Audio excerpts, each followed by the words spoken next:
Hi అండి. నమస్తే.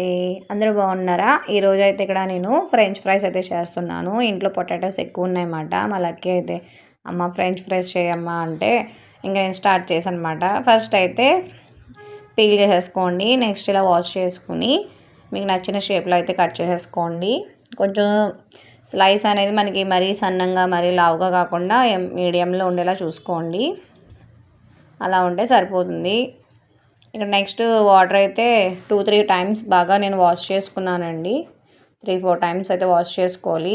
దానికి ఉన్న స్టార్చ్లా ఉంటుంది పొటాటోకి, అదంతా పోవాలన్నమాట. నెక్స్ట్ ఇక్కడ ఫ్రెష్ వాటర్ అయితే తీసుకున్నా. ఆ వాటర్కి సరిపడా సాల్ట్ అయితే వేసుకోండి. మనకి ఆ వాటర్ అనేది కొంచెం సాల్టీగా ఉండాలన్నమాట. నెక్స్ట్ ఇక్కడ స్టవ్ ఆన్ చేసుకుని పెట్టేసుకున్నా. మనకు ఒకసారి అలా కలుపుతూ తిప్పండి. కింద మళ్ళీ బాయిల్ అయిపోయి పైన బాయిల్ అవ్వకుండా ఉంటుంది. కలపడం వల్ల అంతా ఈక్వల్గా బాయిల్ అవుతుంది. నెక్స్ట్ అలా ఈజీగా బ్రేక్ అవుతే మనకి స్ట్రైన్ అవుట్ చేసేసుకోండి. ఇక్కడ నేను కూల్ వాటర్లో వేసుకుంటున్నాను బాయిల్ అయిపోయిన తర్వాత. ఎందుకంటే ఆ వేడికి ఇంకా మెత్తబడిపోతాయి అన్నమాట పొటాటో. దానివల్ల మనం అలా నార్మల్ టెంపరేచర్కి రావాలంటే కొంచెం కూల్ వాటర్లో వేసుకోండి, బాగుంటుంది. నెక్స్ట్ ఇక్కడ నేను క్లాత్ మీద అయితే ఆరబెట్టేసుకుంటున్నాను ఆ తడంతా పోయేలాగా. నెక్స్ట్ ఇక్కడ పళ్ళెంలోకి తీసుకుని కార్న్ఫ్లోర్ అయితే తీసుకుంటున్నా. ఒక 4 స్పూన్స్ అయితే తీసుకున్నానండి. చూసారు కదా, అలా కలిపేసుకున్నాను. కార్న్ఫ్లోర్ వేయడం వల్ల ఏంటంటే ఆయిల్ పీల్చకుండా మనకి క్రిస్పీగా అయితే వస్తాయండి ఫ్రెంచ్ ఫ్రైస్. ఇక్కడ మనకి ఆయిల్ అయితే హీట్ చేసుకున్నాను. నెక్స్ట్ ఇక్కడ ఫ్రెంచ్ ఫ్రైస్ అనేవి మనం ఇలాగా 1 by 1 వేసుకొని ఫ్రై చేసేసుకోవడమే. ఫస్ట్ అయితే ఇక్కడ చూసారు కదా, మరీ ఓవర్ హీట్ ఉండకూడదు, బేగా మాడిపోతాయి, లోపల అనేది ఉడకదన్నమాట. దానివల్ల మనం కొంచెం మీడియం ఫ్లేమ్లో పెట్టుకొని చేసుకోవాలి.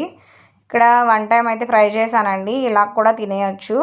లేదు ఇంకా క్రిస్పీగా కావాలి అనుకుంటే ఇలా పళ్ళెంలో అయితే ఫస్ట్ మళ్ళీ ఆరబెట్టుకోండి. అవి హీట్ అంతా పోయిన తర్వాత కొంచెం టిష్యూ పేపర్తో ఆయిల్ అంతా తుడిచేసుకుని నెక్స్ట్ మళ్ళీ ఆయిల్ హీట్ అయిన తర్వాత సెకండ్ టైం అయితే ఫ్రై చేసుకోండి. ఇప్పుడు మనకి ఏంటంటే చాలా క్రిస్పీగా అనేది వస్తుందండి. ఓవర్ హీట్ ఉంటే మాత్రం మాడిపోతాయండి ఇవి సెకండ్ టైం వేసినప్పుడు కూడా.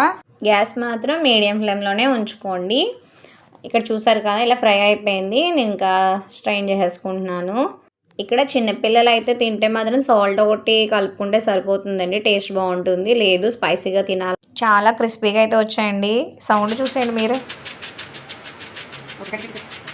అలా బౌల్లో అయితే సాల్ట్ని కారం అయితే మిక్స్ చేసుకోండి. నెక్స్ట్ ఇక్కడ ఇలాగా జల్లుకుని చేతితో అయితే బాగా కలిపేసుకోండి.